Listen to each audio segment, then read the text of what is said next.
ఎన్ని ప్రయత్నాలు చేసినా బరువు తగ్గట్లేదా? బీ బెటర్ ఆయుర్వేదిక్ ఎక్స్పర్ట్ తో ఫ్రీ కన్సల్టేషన్ తీసుకుని బరువు తగ్గండి. నమస్తే రమ్మగారు. నమస్తే జయ. రమ్మగారు, ఏదైనా కొత్త సిరీస్ స్టార్ట్ చేద్దామా? చిన్న సిరీస్ చేద్దాం. పెద్ద పెద్దవి చేసినా బోర్ కొడుతుందేమో అనుకుంటున్నాను జయ. నేను అట్లా ఏముండదు రమ్మగారు. మీరు స్టోరీ అంటూ చెప్పారు అంటే అది పెద్దదైనా చిన్నదైనా, సిరీస్ అయినా కథ అయినా సింగిల్ ఎపిసోడ్ అయినా బాగానే ఉంటుంది. ఇంకంతే. సరే చేద్దాం. అయితే 4 ఎపిసోడ్ సిరీస్ చేద్దాం. ఓకే అండి. కొయ్య గుర్రం. ఓ బాగుందండి పేరు. కీలు గుర్రం కథ ఒకసారి చెప్పుకున్నా.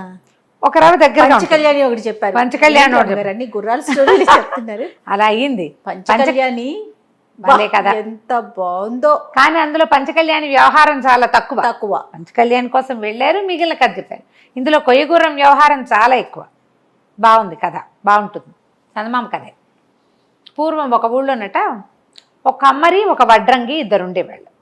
కమ్మరి అంటే ఇనప పనులు చేసేవాళ్ళు. సామాన్లు చేస్తారు, కత్తులు కటార్లు గొడ్డళ్ళు అలాంటివి చేస్తారు కమ్మరి. వడ్రంగి అంటే కార్పెంటర్. సరే, వీళ్ళిద్దరు ఫ్రెండ్స్. కానీ తరచుగా వాదించుకునేవారు. నేను గొప్ప పనివాడిని అంటే నేను గొప్ప పనివాడిని అని. చుట్టుపక్కల ఏదైనా మాటలు మొదలుపెట్టి కొట్టుకు చచ్చేవాడు. జనాలంతా అన్నారు, మీరు మీరు కొట్టుకు చావటం ఏమిట్రా, రాజుగారి దగ్గరికి వెళ్ళి తీర్పడకండి, మీ ఇద్దరిలో ఎవరు నేర్పరో ఆయన చెప్తాడు. వీళ్ళు పోయారు రాజుగారి దగ్గరికి. ఇప్పుడు ఇద్దరు ఒకే రకపు పనివాళ్ళు అనుకో, ఇద్దరు వడ్రంగులు అయితే ఎవడిది వర్క్మెన్షిప్ బాగుందో చెప్తారు. వాడిదో రకం పని, వీడిదో రకం పని. సంగీత పాటగాడికిను నాట్యగత్తకి పోటీ ఎలా పెడతారు? అంతే కదా, ఎవరి గొప్పతనం వాళ్ళదే.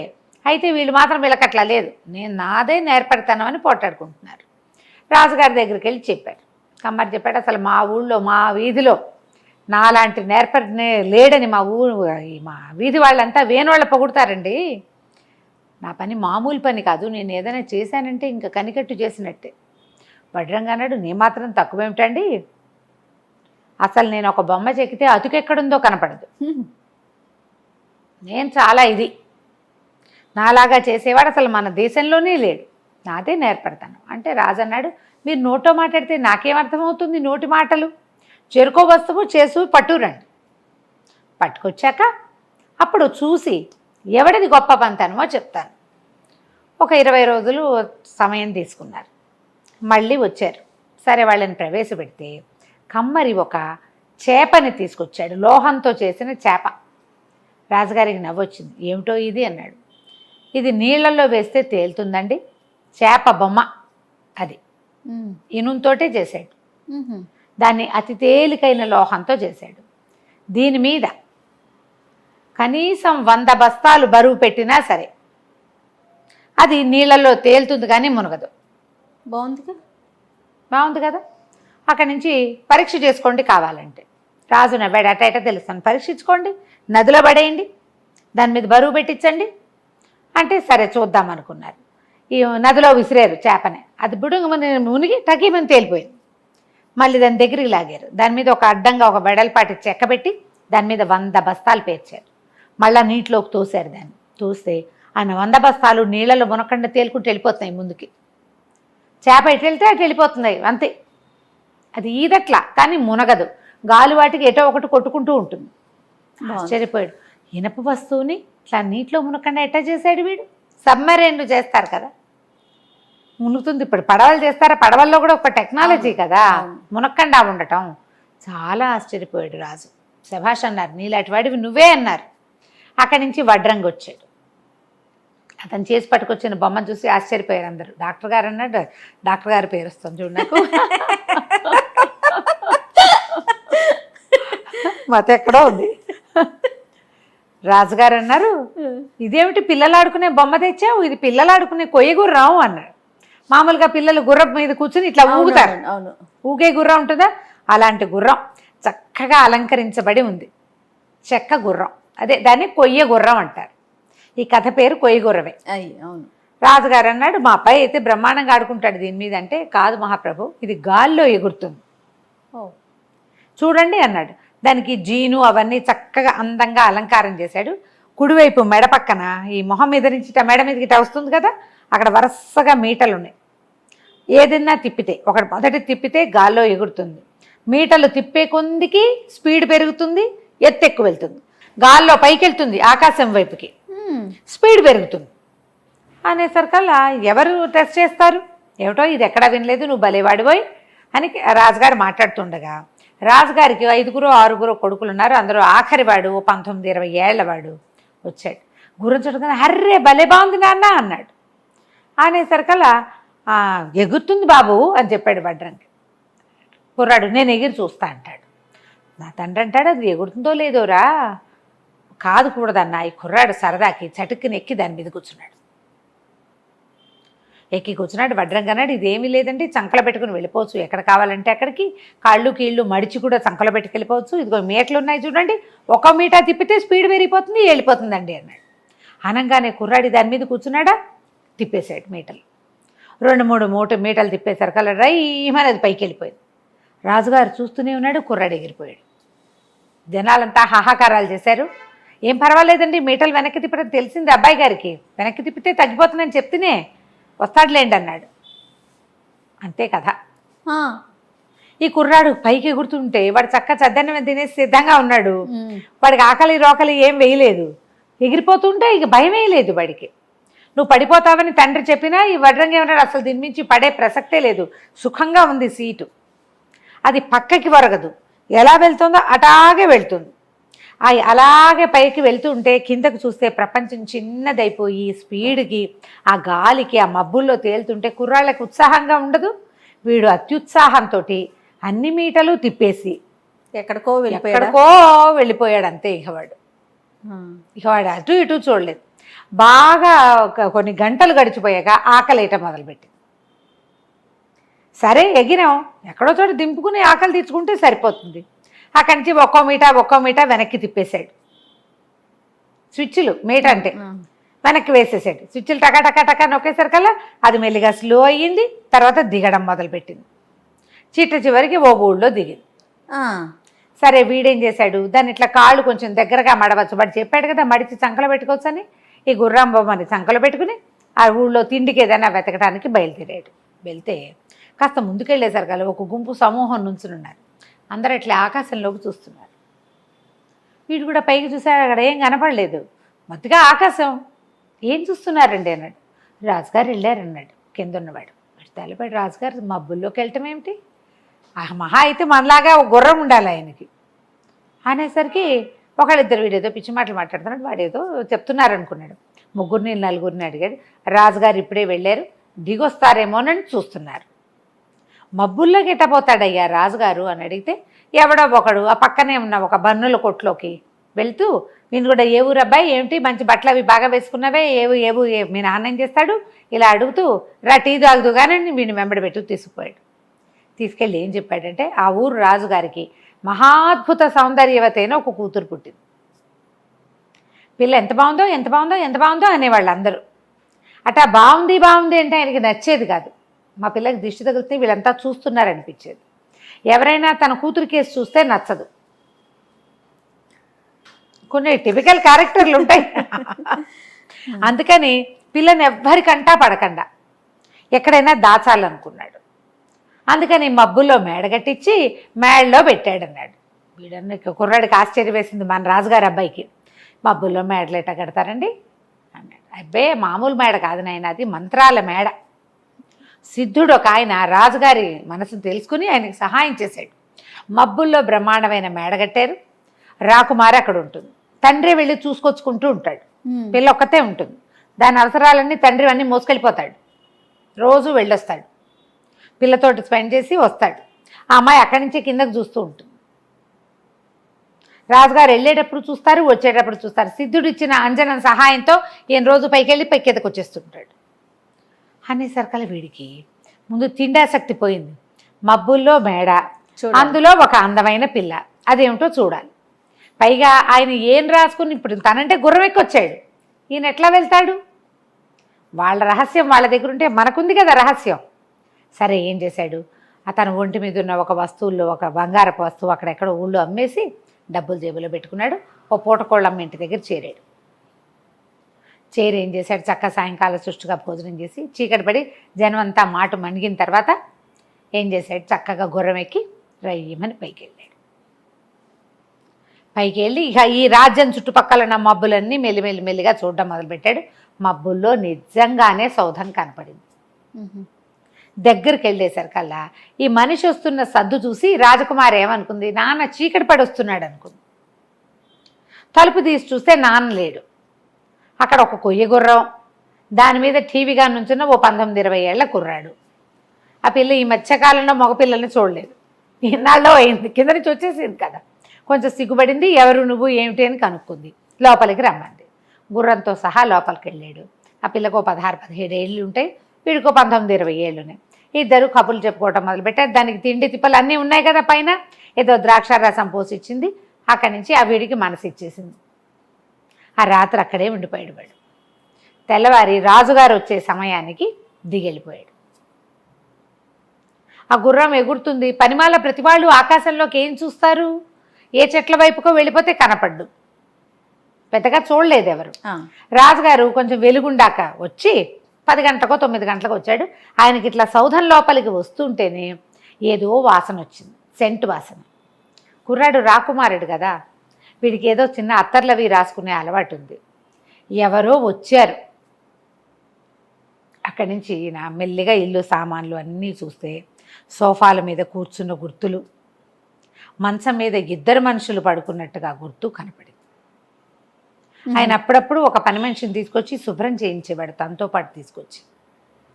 ఎవ్వరూ రాలా, నిన్నెవరు రాలా, మొన్నెవరు రాలా, ఇవాళ నేను వచ్చేసరికి ఎవరో ఒకడు మనిషి వచ్చిన ఇది ఉంది. ఎవరు వచ్చి వెళ్తున్నారో తెలియలేదు. ఆయన కూతురు మొహంలో వింత కాంతి కనపడేదాన్ని. దానికి మంచి నిన్న సాయంత్రం అంతా ఎవరితోటో సరదాగా స్పెండ్ చేస్తే పిల్లలు ఉత్సాహంగా ఉండరు మర్నాటి పొద్దుటికి. ఈ పిల్ల మొహంలో కనపడిన ఉత్సాహం చూస్తే ఆయనకి ఎవరో మగపిల్లవాడే వచ్చాడని అనుమానం వచ్చేసి ఏదో ముభావంగా మాట్లాడి కిందకు వచ్చేసాడు. వచ్చి తన సైన్యం వీళ్ళందరికీ చెప్పాడు, ఎవరో వచ్చి వెళ్తున్నారు, ఎవరికైనా మాయమంత్రం తెలిసిన వాడు ఎవడో అయ్యి ఉండాలి, ఎట్లా పట్టుకోవాలి. ఆ రోజు నుంచి ప్రయత్నం చేయటం మొదలుపెట్టారు. మనవాడు రోజు చీకటి పడి వెళ్తాడు, తెల్లవారేసరికి వచ్చేస్తాడు. ఆయనకి తెలుస్తోంది రోజు వస్తున్నాడు అని. ఏమీ చేయలేకపోయాడు. దీనికి ఏదైనా ఒక ప్లాన్ ఆలోచించమని మంత్రికి చెప్పాడు. తర్వాత ఏమైందండి? రాజుగారు మంత్రి చెప్పాడు, మన వాళ్ళు యోధులు 4 ఉన్నారు కదా, వీళ్ళు 4 కాపలా పెట్టి రండి అన్నాడు. ఎక్కడక్కడ పైన కోణం పైన ఆకాశంలో మబ్బుల్లో.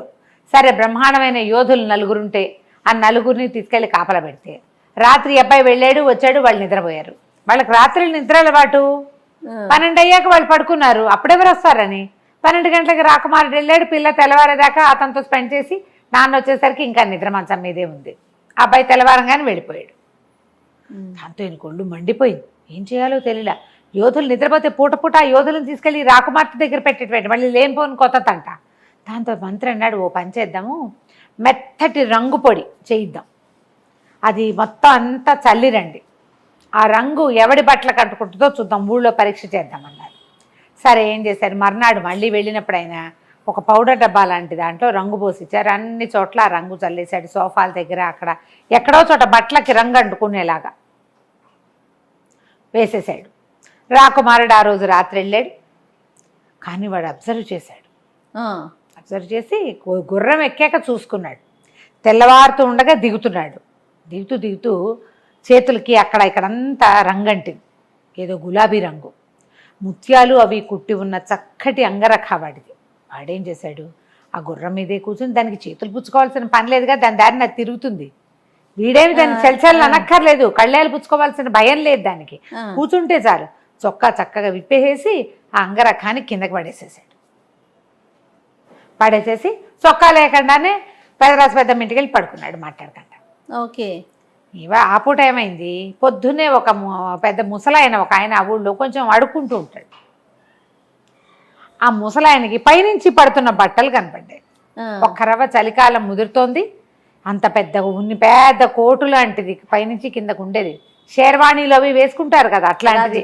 రాకుమారుడి చొక్కా వెచ్చగా ఉంటుంది, డబల్ది అది కోటు. అది తీసి తొడుక్కున్నాడు. ఎంత బాగుందో, ఎంత హాయిగా ఉందో. ఎవరో మహానుభావుడు ఆకాశం నుంచి పడేసాడని వేసేసుకున్నాడు. సరే, ఇక తెల్లవారిన దగ్గర నుంచి సైనికులు వెతకడం మొదలుపెట్టారు. ఈ రంగంటిన బట్టల వాడు ఎక్కడైనా ఉన్నాడా చూస్తున్నారు. చూస్తుంటే ఒక దేవాలయం బయట అడుక్కుంటూ వీడు కనపడ్డాడు. కనపడంగానే వాళ్ళు ఆ రంగు ప్రత్యేకమైన కలరు బట్టల కంటిది, అది చేతుల దగ్గర కూర్చునే చోట అతుక్కోవాలి. కరెక్ట్గా 2 చోట్లలోనూ కనపడుతోంది. పట్టేసుకున్నారు. పట్టుకొని ఈడ్చుకుపోయారు. ఒక దళవాయి ఉన్నాడు, వాడు అవురవురా రాజకుమారి దగ్గరికి వెళ్తావురా బాడుకోవా అని ఏవో 4-5 తిట్లు తిట్టి అక్కడి నుంచి రాజుగారి దగ్గర తీసుకుపోయారు. అది చెప్తూనే ఉన్నాడు, పైనుంచి పడ్డాయండి, నేను వేసుకున్నానండి అంటే ఇక వినిపించుకోలే. రాజుగారు చీచి వాడి మొహాన్ని నేను చూడండి ఊరేసేయండి అన్నాడు. ఓరి నా కూతురు దగ్గరికి రోజు వెళ్ళొచ్చా వాడి మొహం నేను ఎందుకు చూడాలి? అసలు అవునో కాదో నిర్ధారించుకోవాలి కదా. ఆ బట్టలు ఇంకోడెవరు ఎలా వెళ్తాడు? ఆ మబ్బుల్లో వేసిన రంగు, మబ్బుల్లో ఉన్న సౌధంలో వేసిన రంగు భూమి మీద తిరిగే మామూలు వాడికి ఎలా వస్తుందో చెప్పు. ఓకే, అట్లా ఆలోచించారు. అక్కడి నుంచి బురేసేస్తారని చెప్పుకుంటున్నారు ఊరంతా. ఊరేయటానికి సాయంకాలమో ఎప్పుడో వెళ్ళాలి. అయితే ఏమైంది, ఊరంతా రాజకుమారి దగ్గరికి ఎవరో కుర్రాడు వస్తున్నాడని, రాజుగారు చాలా ఉగ్రంగా ఉన్నాడని చెప్పేసుకుంటున్నారు. ఆ ఎవరైతే రాకుమార్తె దగ్గరికి తిరుగుతున్నాడో కుర్రాడు ఒక మగవాడు, వాడు పట్టుపడ్డాడని తెలిసిపోయింది బయటికి. జనం అంతా చేరారు. చేరితే ఈ చేరించిన అయ్యో వీడెవడు ఉష్టడుక్కుని ముసలాడు, గుడి బయట అక్కడ కనిపిస్తాడు, దుకాణాల దగ్గర కనిపిస్తాడు, ఏదైనా చిన్న పన్న పని చేసి 10 పావలా తీసుకునేవాడు, వీడు మబ్బుల్లోకి వెళ్ళటం ఏమిటి? వాడు చెప్తున్నాడు పాపం ముసలా అతను చెప్తున్నాడు, అతను ఓ పక్కన నేను ఒట్టి బిచ్చగాడిని, బట్టలు పైనుంచి పడ్డాయి వెచ్చగా ఉన్నాయని వేసుకున్నాను అని. వీళ్ళకి వినిపించుకునే గుణం లేదు. హ్యాట్ నోరు మూయండి, నోరు మూసుకుంటారు, ఇంకేం చేస్తారు? పైగా వాళ్ళు నలుగురు 10 మంది ఈ గుర్రాలు డెక్కల శబ్దంలో ఈ ముసలాడు పాపం ఏదో మాటలు చెప్పినా వినపడదు, చావదు. ఊరన్నారు.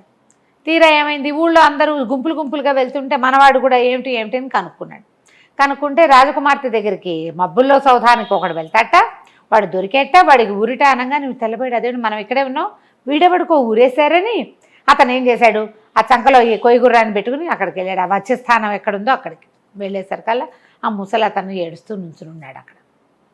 బట్టలు ఒంటి మీద తన చొక్కా ఉండేసరికి వీడికి అర్థమైంది, ఓహో మనం చొక్కా పడేస్తే ఇతను వేసుకుని ఉంటాడు అని చెప్పేసి ఏమన్నాడు, ఆగండి అతను మెళ్ళో తాడేసే టైంకి ఆగండి, ఆ ముసలతను కాదు అక్కడికి వెళ్ళింది, రాజకుమార్తె దగ్గరికి వెళ్ళేది నేను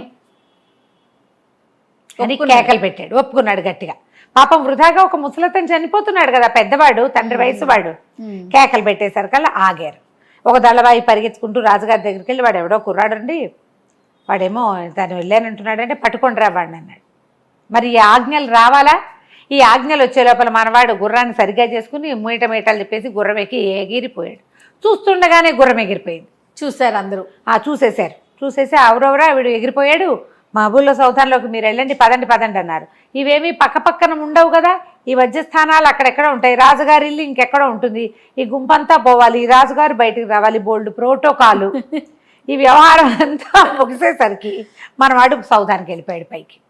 అది ఎగిరిపోతుంది క్షణాల్లో. అదే కదా, ఎగిరి పరిగెత్తుకుంటూ పైకి వెళ్ళిపోయి ఆ అమ్మాయికి ఏమన్నాడంటే, రాకుమారి మీ వాళ్ళకి తెలిసిపోయింది, నేనని చెప్పేసి వచ్చా, ఇక్కడ ఉండటం సేఫ్ కాదు, మీ నాన్నకి నిన్ను ఎవరైనా చూడడం కూడా ఇష్టం ఉండదు, అందుకే ఇక్కడ పెట్టాడు మనుషుల్ని చూడనివ్వకుండా, నాతో పెళ్ళికి వెళ్ళి ఏం చేయడు, వచ్చే మన ఇద్దరం పెళ్లి చేసుకుందాం మా ఇంటికి వెళ్ళి అంటే, ఆ అమ్మాయి వచ్చేస్తానండి. అమ్మాయి ఎలా వెళ్ళిపోయిందండి అని అడక్కు నువ్వు, ప్రేమల్లో ఇలాగే వెళ్ళిపోతారు, తర్వాత ఆలోచిస్తారు జయ. ఈ ముందు ఆలోచించకుండా తర్వాత ఆలోచించే కథలు పూర్వకాలం నుంచి ఉన్నాయి, కాదనేందుకు ఇంకేం లేదు. అంతే, శాశ్వతంగా కలిసి ఉండాల్సింది వీడితో. నాన్న గంగలో దూకనే మనకెందుకు, ఎక్కేసింది గుర్రం. ఇద్దరు కలిసి గుర్రం ఎక్కి రైమని వచ్చేసారు. వాళ్ళు ఊరికి వచ్చేసారు, వెళ్ళిపోయారు, బయలుదేరారు. అంతే. బయలుదేరిన తర్వాత ఏమైంది, కొంత దూరం వెళ్ళాక రాకుమార్తె గుర్తొచ్చింది, అయ్యయ్యో నేను మర్చిపోయాను, తల్లి లేదు. మా అమ్మ నా చిన్నప్పుడు ఎప్పుడు చెప్పేది, 2 పెద్ద ఆభరణాలు చేయించింది అత్తవారికి, నేను ఇవ్వాల్సిన కానుకలు అవి, నా వివాహం తర్వాత మా అత్తగారి కోటి మామగారి కోటి ఆ ఆభరణాలు ఇవ్వాలని చెప్పింది, నా మబ్బుల సౌధంలో ఉండిపోయినాయి, అవి తీసుకొస్తానంది. అంటే కుర్రాడన్నాడు, రాజకుమారి అబ్బాయి మనకేం తక్కువమ్మా, నగలకి గిగలకి అక్కడ ఏం తక్కువ లేదు, నీకు ఏ ఆభరణం కావాలంటే ఆభరణం నేను చేయిస్తాగా అనేసరికి ఈ పిల్ల ఏడ్చింది. అయ్యో మా అమ్మ సెంటిమెంటు, ఆవిడ ఎంతో ఫీల్ అయింది, అయినా నేను అత్తారింటికి వెళ్తూ ఒట్టి చేతులతో వెళ్ళటం ఏంటి, రాజుగారి కూతుర్ని, రాజుగారికి ఒక కంఠాభరణం, రాణిగారికి ఒక నడు ఆభరణం ఇవ్వాలి, అవి నేను మనం వెళ్ళి తీసుకొద్దాం పదవా. సరే అబ్బాయి ఏమన్నాడు, నేను ఇక్కడే ఉంటాను, నువ్వు వెళ్ళరా, ఇదిగో గుర్రం.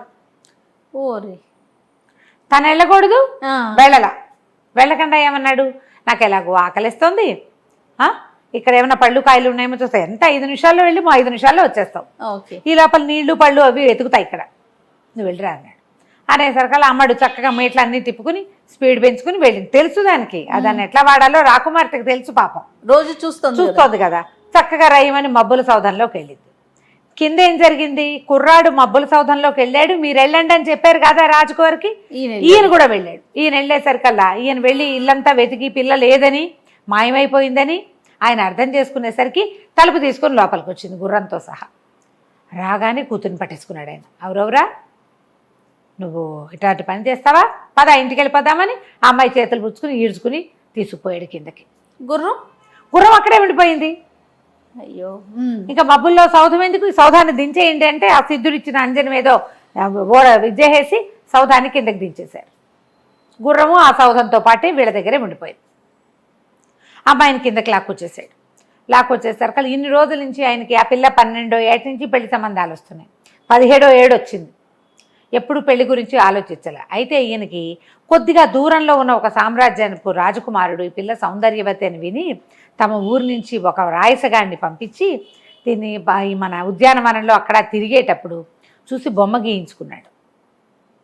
ఒక్కొక్కరికి ఒక్కో తెలివితే ఆ బొమ్మతో ప్రేమలో పడి ఆ పిల్లని పెళ్లి చేసుకుంటానని వీళ్ళకి కబురు చేశాడు. రాజుగారు ఒప్పుకోలే. ఆయనకి తన కూతుర్ని ఎవరైనా చూశారంటే ఓర్చుకోలేడు ఆయన. పిల్లని ఇవ్వనన్నాడు. కానీ ఇప్పుడు ఏమనిపించింది, ఇప్పుడు పెళ్లి చేసేయాలి, లేకపోతే వాడు ఎవడో మళ్ళీ వచ్చాడంటే అప్పుడేం చేస్తాం, కొంప మునిగిపోతుంది. అందుకని ఏం చేశాడు, ఈ మంత్రి సామంతులు తర్వాత ఈ సైన్యాధిపతులు దళవాయిలు అందరి సలహాతోటి మనకేం తక్కువ అండి, వాళ్ళ అబ్బాయికి ఇచ్చేద్దాం, వాళ్ళు అడిగారు కదా, రాజకుమారిని కొన్నాళ్ళు మన దగ్గర ఉంచుకుని మన రాజ్యం రేపొద్దున వాళ్ళకే ఇస్తాం, కొన్నాళ్ళు ఇక్కడ ఉంచుకుంటాం, కొన్నాళ్ళు అక్కడికి వెళ్తుంది, వద్దనుకుంటే అసలు అబ్బాయిని ఇక్కడే ఉంచుకుందాం అని చెప్పి ఒప్పించారు. వెంటనే ఆ రాజ్యానికి ఉత్తరం రాశారు. ఉత్తరం రాసి మా పిల్లకి పెళ్లి చేద్దాం అనుకుంటాం, మీకు ఏమైనా అభ్యంతరాలు ఉన్నాయా, మీకు ఆసక్తి ఉందా, మీ ఉద్దేశం ఏమిటి అని. అక్కడి నుంచి ఉత్తరం వచ్చింది, రెడీగా ఉన్నాం, మీరు ఎప్పుడు రమ్మంటే అప్పుడు వస్తామని. బాగుంది. వీళ్ళు కొయ్య గుర్రాలు అవి లేవు వాళ్ళ దగ్గర, వాళ్ళు మామూలు రోడ్ల మీద రావాలి రథాలు వేసుకుని. సరే ఈ యువరాణిని కదలనివ్వాలి. ఈ యువరాణికి ఆ అబ్బాయి ఎక్కడున్నాడో తెలియదు. ఎట్లా తెలుస్తుంది, ఆకాశ మార్గంలో తోటలో దిగారు వాళ్ళు. ఏ తోటో ఏంటో ఏమీ తెలియదు. ఆ కుర్రాన్ని గుర్తుపట్టగలిగేవాడు ఎవ్వడూ లేడు. ఈ అమ్మాయికి దారి తెన్ను తెలీదు. ఏడుచుకుంటూ కూర్చున్నది, ఏం చేయాలో తెలియక. ఆభరణాల పిచ్చితోటి వెనక్కి వచ్చాను, అబ్బాయి ఏమో అక్కడ ఉండిపోయాడు. అక్కడ ఉన్నవాడు ఎప్పటికీ రాకుమార్తె రాల. అయితే ఇక వాడికి ఏమైంది, చీకటి పడిపోయింది, రాత్రి తెల్లవారిపోయింది, కళ్ళు కూరుకుపోతున్నాయి, ఆకలేసేస్తుంది. నడవగా నడవటం మొదలుపెట్టాడు పక్కకి. నడిస్తే ఏమైంది, అది తోట కాదు, ఏదో ఒక బంజరు బయలు, ఏవో చెట్లు. కొన్ని చెట్లకి భలే పళ్ళున్నాయి, కొన్ని ఎర్రటివి, కొన్ని ఆకుపచ్చటివి. ఏమనుకున్నాడు, ఆకుపచ్చకాయలు పచ్చివి, ఎర్రకాయలు పండువి అనుకున్నాడు. ఎర్రపళ్ళు కోసు తిన్నాడు, తీయగా ఉన్నాయో. తినగా వాడికి నిద్ర వచ్చేసింది. పడుకుని నిద్రపోయాడు. రాకుమారుణ్ణి వదిలిపెట్టి రాజకుమార్తె వెళ్ళిపోయింది. ఈ పిల్లాడు అక్కడక్కడ నడిచి ఏవో ఎర్రపళ్ళు కనపడితే కోసు తిన్నాడు. పొద్దున్నే లేచాడు, మెలకు వచ్చింది. మేము నిద్రపోయాడు కదా, లేచి చూసుకుంటే వాడికి తెలిసింది, ఏదో మొహం దొరికిపెడితే ఇట్లా అన్నాడు, గడ్డం మొలిచినట్టు కనపడింది. తెలిసింది చేతికి. వాడు ఇంకా 19-20 ఏళ్ళ వాడి, అంత గుబురు గడ్డం వచ్చే అవకాశం లేదు వాడికి. ఓహో, ఇదేమిటో నాకు గడ్డం వచ్చేసింది, పైగా నిన్న రాత్రి లేదు, తెల్లవారేసరికి ఎటా వచ్చింది, అది గుబురుగా. అర్థం కాలేదు. మొహం తడివి చూసుకుంటుంటే తెలుస్తుంది. అక్కడేమి నీళ్లు నిప్పులు లేవు, అదేదో ఎడారి బంజరు బయలు, చుట్టూతో అంతా ఇసుక, ఒక దిబ్బలా ఉంది. ఆ దిబ్బ మీద ఉన్నాడు తను. పళ్ళ చెట్లు మాత్రం ఏవో కనపడుతున్నాయి. అందులోంచే కదా కొన్ని పళ్ళు కోసుకున్నాడు, కొన్ని ఎర్రపళ్ళు, కొన్ని ఆకుపచ్చ పళ్ళు ఉన్నాయి. ఆకలిస్తోంది, దాహం వేస్తోంది. కుర్రాడు ఏం చేశాడు, అటు ఇటు చూస్తే ఎవ్వరూ లేరు, పిట్ట పొరుగు లేదు, మనిషి ఉన్నట్టు లేదు.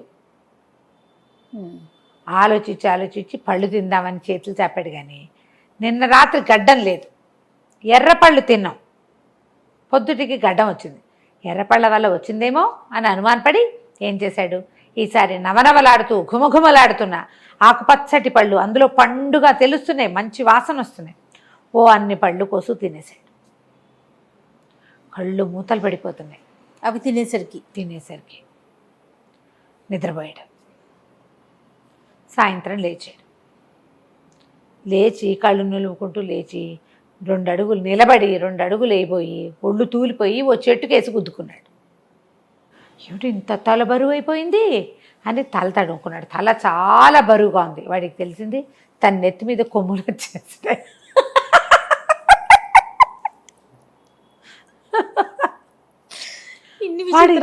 వీడి తలపోయాడు ఇదేమిటి అని పొంగి చూసుకుంటుంటే వాడికి తెలిసింది తనకు గడ్డం పొద్దున గడ్డం ఉందా, ఇప్పుడు అది 3 పొడుగుంది, తెల్లగా ఉంది.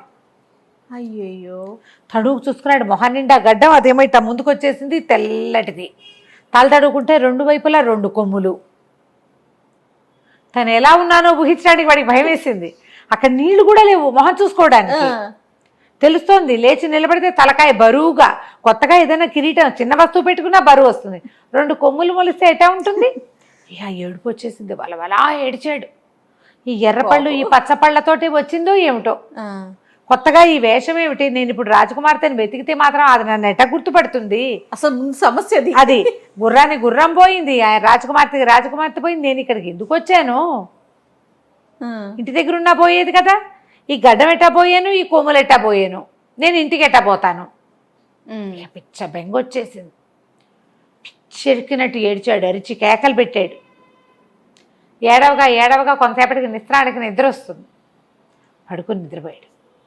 నిద్రపోతే కలొచ్చింది వాడికి. ఎవరో ఒక ముసలి తాత కనపడ్డాడు. వీడికి తను ఏడుస్తూ నడుస్తున్నట్టు వాడి కళ. ఆ నడుస్తూ ఉంటే వాడికి ఒక తాత కనిపించేట కల్లో. ఎందుకు నాయనా ఏడుస్తున్నావు అంటే తన కథ అంతా చెప్పుకున్నాడు.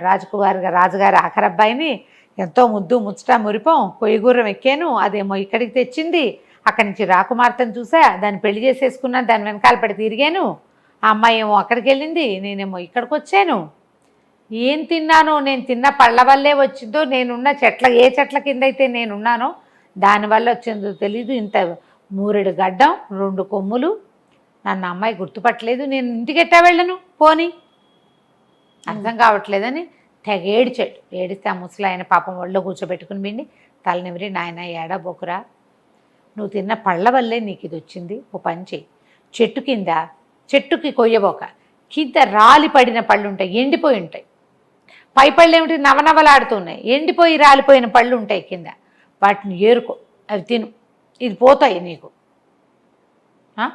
అప్పుడు వెళ్ళిపో. ఇది భూతాల దిబ్బ, ఆ భూతాలు రోజుల తరబడి నిద్రపోతాయి, అవేవి మెలకుగా లేవు కాబట్టి నీ కథ నడుస్తుంది, నువ్వు అరిచి కేకలు పెట్టినా కూడా.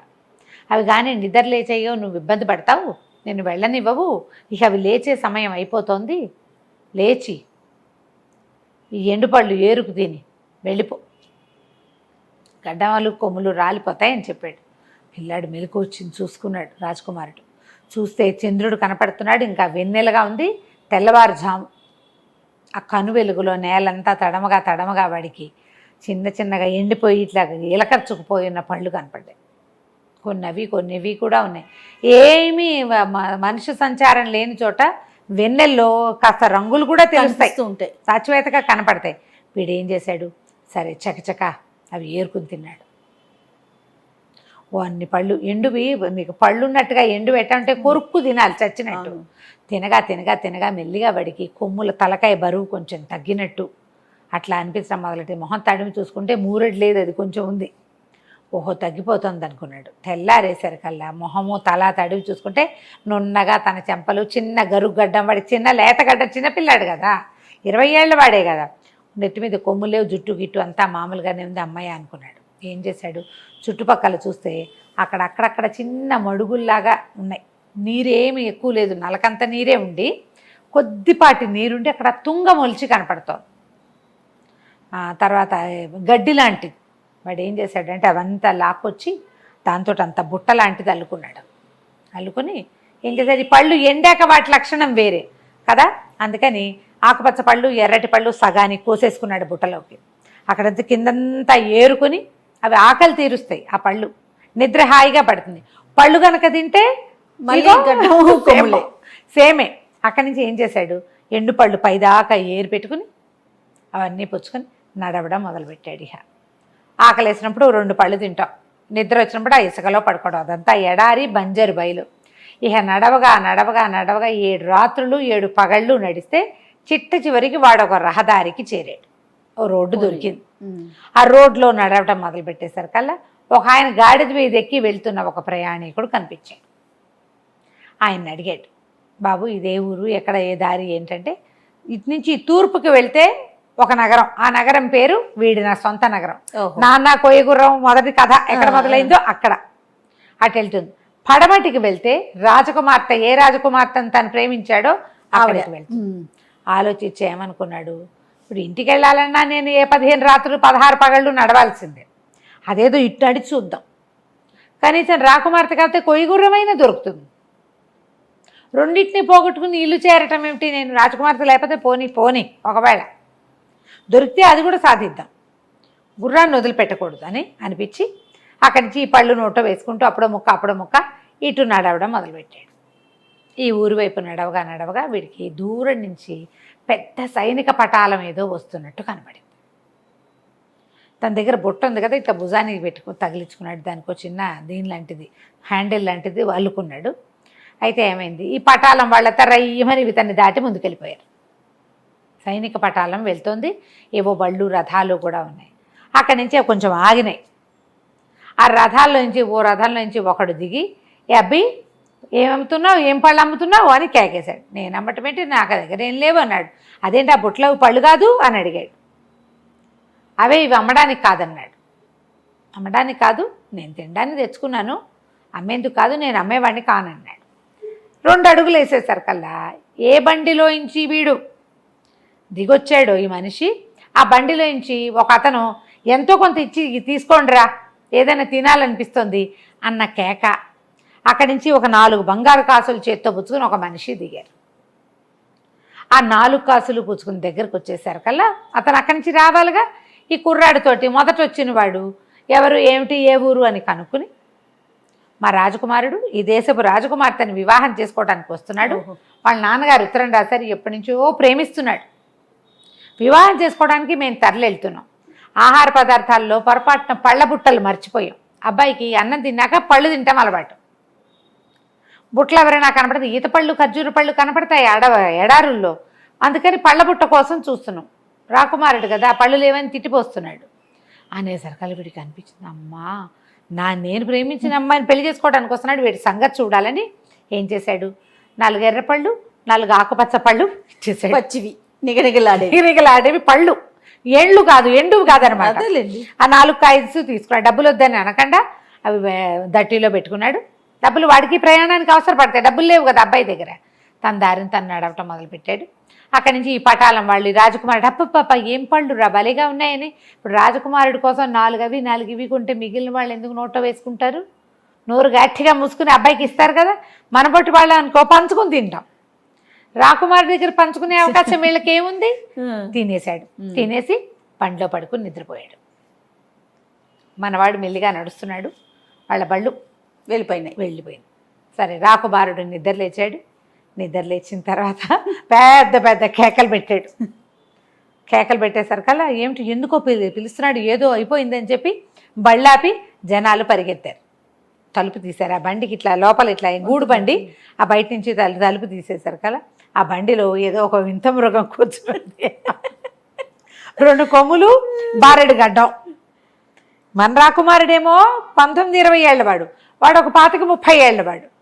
వాడికి అసలు గడ్డమే లేదు కాబట్టి మనవాడికి కొంచెం స్లోగా పెరిగింది. వాడు ఆల్రెడీ మీసగడ్డాలు మొలిచిన వాడు, పెద్దవాడు కదా, వాడికి కొంచెం నవనవలాడే గడ్డం ఉంది, అది కాస్త మిలమిలలాడే గడ్డం కింద ఇంత బారెడు పెరిగిపోయింది. 2 కొమ్ములు. అరిచి కేకలు పెడుతున్నాడు. జనం నిర్ఘాంతపోయారు. ఏమిటి ఏమైపోయింది అని. ఒరే నేనేరా మీ మొహాలు మండా, ఈ నెత్తి బరువేమిట్రా, నా నెత్తి మీద ఏదో అయిపోయింది, అద్దం పట్టరండి అన్నాడు. అద్దం పట్టుకొస్తే ఇంకేముంది, మన కేకేసి స్పృహ తప్పిపడిపోయాడు. ఇంకేముంది, ఏం చేయాలో తెలియలే, ఏం జరిగి ఇది అయ్యిందో అని ఆలోచించి, రాకుమారుడు మన ఫుడ్ కాకుండా తిన్నది ఏమిటి అని జనరల్గా ఆలోచిస్తాంగా. ఇది సరే ఆగారు. అక్కడ ఆగితే దూరంగా పళ్ళ కుర్రాడు నడిచొస్తూ కనపడ్డాడు. మన హీరో రాకుమారుడు. వీడు పరిగెత్తుకుంటూ పోయి వాడిని పట్టుకున్నారు. ఏరా అబ్బాయి ఏం పళ్ళు ఇచ్చావు మా రాకుమారుడికి, ఇటు అయిపోయాడంటే, ఏం పళ్ళు ఏమిటండి, నేను రోజు తింటున్నవే, వారం నుంచి నడుస్తున్నాడు నగరానికి వెళ్ళటానికి, నేను తెచ్చుకున్న పళ్ళే కాదుటండి ఇచ్చాను అన్నాడు. వాడికి తెలుసు ఇప్పుడు ఏం జరుగుతుందో, తనకు జరిగింది కదా. ఏమైందండి అన్నాడు. ఏమైందేమిటి, మా రాజకుమారుడికి 3 తెల్లగడ్డం పెరిగింది, 2 కొమ్ములు వచ్చినాయి, అరిచేతి చంపేస్తున్నాడు, పెళ్ళి ఓ పక్కన, ఏం చెయ్యాలిరా అన్నాడు. అనేసరికల్లా ఈ అబ్బాయి అన్నాడు, అలా ఎలా అవుతుందండి, నేను రోజు తింటున్నాను, మీ రాజకుమారుడు కానీ తినేసి నిద్రపోయాడా అన్నాడు. అనగానే మధ్యాహ్న భోజనం చేశాడు, పళ్ళు ఫలహారం పుచ్చుకున్నాడు, పడుకున్నాడు. లబలబలాడిపోతూ అప్పుడు రాజకుమారుడు చెప్పాడు, అయ్యో పడుకోకూడదండి, ఈ రోడ్ల మీద ఈ ఊళ్ళల్లో అసలు తిన్నాక పడుకోకూడదు, పడుకుంటే ఇలాగే అయిపోతుంది, దానికి ఏదో ప్రతిక్రియ చేయాలి, ఏం చేయాలో నాకు తెలీదు, నాకెవరో చెప్పారు, నేను మీకు చెప్తున్నా. అక్కడి నుంచి వీళ్ళు ఏమనుకున్నారు, వెనక్కి వెళ్ళిపోవాలి. పడుకోవటం వల్లే, పళ్ళు తిని పడుకోవటం వల్లే ఇటు అయింది. వీడు ఇలా తెగ తిట్టుకున్నాడు, వీడు పని తిన్నట్టు తిన్నాడు, దుర్మార్గుడు, పీడించేస్తున్నాడు ప్రయాణం అంతా, తెగ తిని ఇప్పుడు తెచ్చుకున్నాడు మీదకి. ఇప్పుడు ఏం చేయాలి, అక్కడికి వెళ్తే రాకుమార్తె వీడిని పెళ్లి చేసుకుంటుంది కొమ్ములతో, కొమ్ములు 3 తెల్లగడ్డంతో. వాళ్ళకి ఎట్లా చూపిస్తాం, మనం ఒక ఫోటో పంపించాం, మావాడి వీడియో అని హీరో అని, హీరో కాస్త పోయి ఇట అయ్యాడు, ఏం చేయాలి ఆలోచిస్తే వెనక్కి వెళ్ళిపోదామన్నారు. పెళ్ళొద్దు వెళ్ళిపోదామంటే ఆయన లబోదిబోమని పొట్టాడాడు రాజకుమారుడు, వాళ్ళ రాకుమారుడు.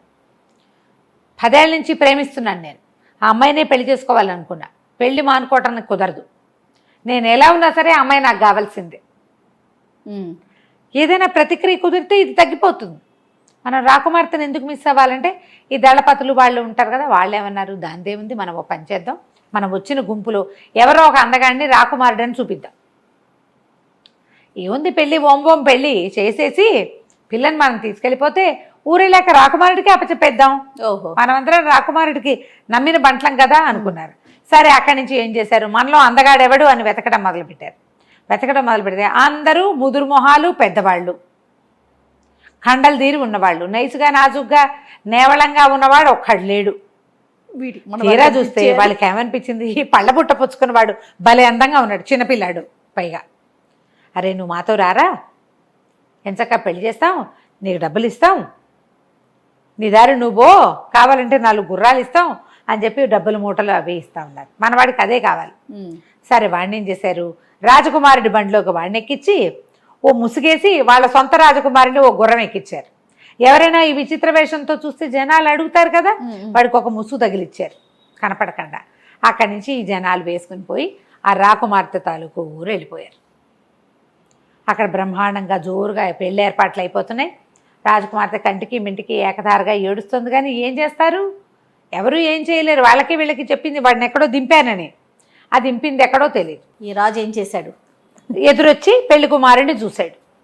ఎంత బాగున్నాడు కుర్రాడు, అంత చక్కటి వాడికి ఇచ్చి పిల్లకి పెళ్లి చేస్తున్నందుకు సంతోషంగా ఉంది ఆయనకి. వాళ్ళు బోళ్ళని బళ్ళు గిళ్ళు బోళ్ళంత బంగారము ఆ పిల్లకి ఇవ్వడానికి కట్నం అన్నీ తెచ్చారు. వాళ్ళకి డబ్బులు ఉన్నాయి, పిల్లాడు బాగున్నాడు. కానీ ఈయనకి చాలా భయంగా ఉంది. కూతుర్ని గురించి తెలిసిన అప్రతిష్ట ఊరంతా తెలిసిపోయింది. రోజుల తరబడి ఎవరో కుర్రవాడు ఒకడు, అంతకుముందు ముసలాడు అనుకున్నారు, వాడేమో లాస్ట్ మినిట్లో కుర్రాడు చకచకమని ఉన్నవాడు ఒకడు, రోజు అమ్మాయితో స్పెండ్ చేశాడనే సంగతి ఊరంతా తెలుసు. ఇప్పుడు పొరపాటు వీళ్ళలో ఎవరికైనా తెలిసిపోతే ఆయనకి భయంగా ఉంది. పిల్లేమో ఓ పక్కన తెగేడుస్తుంది, అదేమో నవ్వు తుళ్ళు లేదు. అబ్బాయి రాడు, అబ్బాయి దొరకడం దాని ఏడుపు. ఇప్పుడు అప్రతిష్ట తెలిసిపోతే మనకి పరువు పోదు, ఏం చేయాలో తెలియటాలి. అయితే మంత్రి గారు ఏమన్నాడంటే, అంత కంగారు ఎందుకండి, వాళ్ళు ఉన్న 5 days ఉంటారు, మొత్తం పెళ్లి ఏర్పాట్లు 5 రోజులు, విందుల్లో ముంచి తేల్చేద్దాం వాళ్ళని, బ్యాచ్లుగా విందులు చేయించేద్దాం. మొత్తం బిజీగానే ఉంటారు వాళ్ళు, ఖాళీగా ఉండి చుట్టుపక్కల ఊరంతా తిరిగి. వీళ్ళు ఏం చేస్తారు, ఒక ఊరు వచ్చామనుకో, మనం పెళ్లిళ్ళలో స్పెండ్ చేసినా మనం మధ్యాహ్నం కలిసి అక్కడెక్కడికైనా వెళ్ళి ఆ ఊరు ఈ ఊరు చూసి వస్తాం. ఊర్లో మంచి ప్లేసులు అవును అందరూ చేస్తారు. వీళ్ళకి పొద్దున మధ్యాహ్నం సాయంత్రం రాత్రి పార్టీలు ఉంటే ఎక్కడికి వెళ్తారు, తాగేసి పడుకుంటారు సగం మంది. వాళ్ళలో పెద్దగా ఆడాళ్ళు లేరు, అందరూ మగవాళ్లే ఉన్నారు. ఆడవాళ్ళు ఉంటే ఆసమా ఓసమా కబుర్లు వస్తాయి, మగవాళ్లే వచ్చారు కదా, వాళ్ళ పద్ధతో ఏమో అది. కాబట్టి ఏమనుకున్నారు, వీళ్ళకంతా విందు వినోదాల్లో తేలుద్దామని విపరీతంగా విందులు చేశారు. ఈ వచ్చిన వాళ్ళంతా వాళ్ళ సొంత రాజకుమారుణ్ణేమో ఒక గదిలో దాచిపెట్టారు, అతన్ని ఎవ్వరు చూడలేదు. మరేం చేస్తారు, వాడి కొమ్ములు గడ్డంత కష్టం కదా. ఈ కుర్రాన్నే రాజకుమారుడిగా చెలామణి చేస్తూ మొత్తానికి కథ నడిపిస్తున్నారు. 3 రోజులు అయ్యాక 4వ రోజు రాత్రి పెద్ద విందు చేశారు. రాత్రి విందు అయిందంటే తెల్లవారేదాకా 12 గంటల దాకా విందు. వీళ్ళు పడి నిద్రపోయి పొద్దున ఎండెక్కాక లేస్తారు, స్నానశాలకి వెళ్ళి వీటికెళ్ళి అనేసరికి మళ్ళీ సాయంత్రం విందు వచ్చేస్తుంది. 3 రోజులు అట్లా అయింది. 4వ రోజు విందులో రాకుమార్తెను కూడా తెమ్మంటారు అనేసరికల్లా సరే ఈ కుర్రాన్ని అమ్మాయిని పక్కన కూర్చోబెట్టారు. వీడికి ముందే ఇన్స్ట్రక్షన్స్ ఉన్నాయి, అమ్మాయి వంక చూడకూడదు, అమ్మాయితో మాట్లాడకూడదు, అవన్నీ ఉన్నాయి. కాకపోతే మొహానికి ఇట్లా పరదా వేస్తారు, పువ్వుల పరదా. ఆవిడకో మేలు ముసుగేశారు, పక్కన కూర్చోబెట్టారు. వీళ్ళు ఏమనుకుంటే వాడు పళ్ళ కుర్రాడు, వాడు ఏం చేస్తాడు అని ఈ పెళ్లి వాళ్ళ ఉద్దేశం. అయితే అమ్మాయి ఏడుస్తుంది, పరదా చాటున మేలు ముసుగు చాటున ఏడుస్తుంది, ఉండి అంటోంది అనమాట. ఏడుపు తెలుస్తుంది. ఈ అబ్బాయి ఏం చేశాడు, ఇదిగో నేను వచ్చాను చూడని సరికల్లా ఆశ్చర్యపోయింది, ఏంటి ఇది తెలిసిన గొంతు వినపడుతోందని. అతను పరదా తీసి తన పువ్వుల పరదా తీసి చూపించాడు మొహం. అమ్మాయి ఆశ్చర్యపోయింది, ఎలా వచ్చావు నువ్వు అని.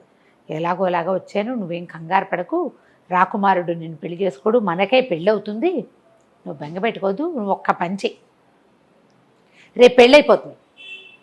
5వ రోజు రాత్రి సాయంత్రం పంపేస్తారు, అమ్మాయిని విదాయి చేస్తారు.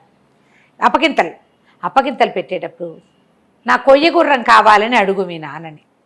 ఆయన ఏమన్నా సరే గుర్రాన్ని మాత్రం వదిలిపెట్టద్దు, ఆ గుర్రం తీసుకో, నువ్వు ఏడవబాక, మన ఇద్దరికీ పెళ్ళవుతుంది, మన ఇద్దరం మా ఇంటికి వెళ్ళిపోతామని చెప్పాడు. చెప్పేసరికల్లా సరే పిల్ల కొంచెం కులాసాగా ఉంది. మర్నాడు బాగుంది. ఇది 4వ రాత్రి విందైందా, 5వ రోజు మధ్యాహ్నం పెళ్ళయింది.